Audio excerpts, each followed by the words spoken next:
তো তোমরা অনেকেই কিন্তু সোশ্যাল মিডিয়াতে এই ভিডিওটা এখন দেখছো, দেখো একবার। Let's go!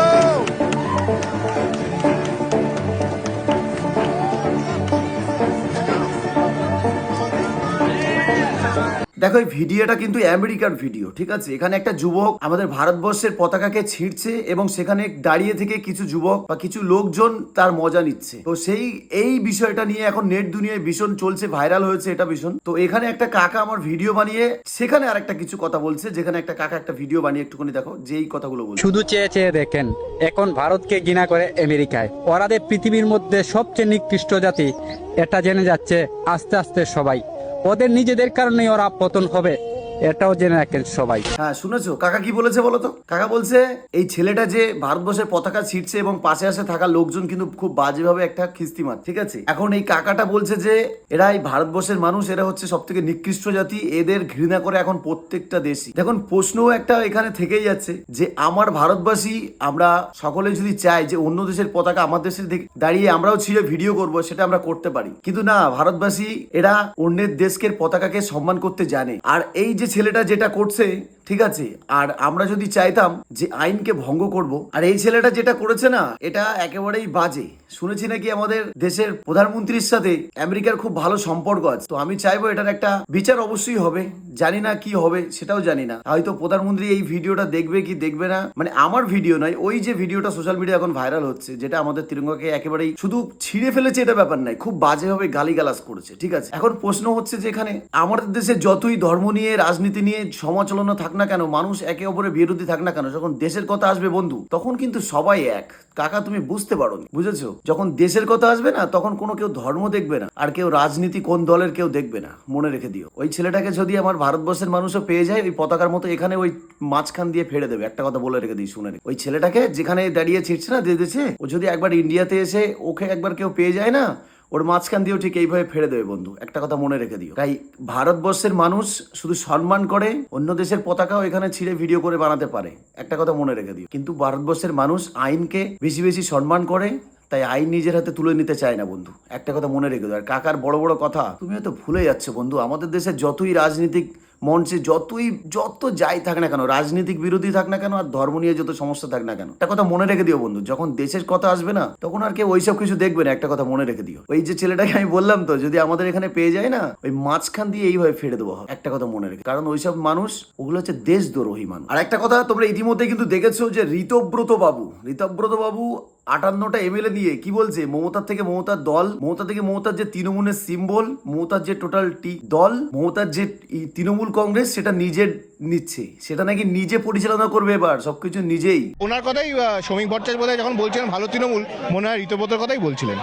আমরা দুধকলা দিয়ে কালসাপ পুষেছিলাম, দুধকলা দিয়ে কালসাপ পোষা হয়েছিল ঋতব্রত বন্দ্যোপাধ্যায়, তার ফল এখন মমতা ব্যানার্জি। ঋতব্রতদার উদ্দেশ্যে একটা কথাই বলবো, যে ঋতব্রতদা যদি মনে করেন যে তারা 4-5 জনকে নিয়ে, গুটি কয়েকজনকে নিয়ে তার পরবর্তীতে তৃণমূল কংগ্রেস গড়বেন নিজের মতো, ওনাদের কথা থেকেই একটা কথা স্পষ্ট করতে চাই, যে এই কথাটা আমরা বরাবরই শুনে এসেছি যে তৃণমূলে নাকি একটাই পোস্ট। আমরা বরাবরই একটা কথা বলি, মমতা বন্দ্যোপাধ্যায় মানে তৃণমূল, তৃণমূল মানে মমতা বন্দ্যোপাধ্যায়। নেতা নিজে হচ্ছে ঋতব্রত বাবু, মানে মমতা থেকে মমতার দল ছিনিয়ে নিচ্ছে। তো বাবু আমি তোমাকে একটা কথাই বলতে চাই, তুমি একজন এমএলএ, 294টার একটা, মমতা ব্যানার্জি ছাড়া তৃণমূল দল কিছুই না, মনে রেখে দিও। এই যে জনগণ, এই যে টোটাল পশ্চিমবাংলার জনগণ তৃণমূলকে শুধু চেনে একটা নামে, সেটা হচ্ছে মমতা ব্যানার্জি বন্ধু।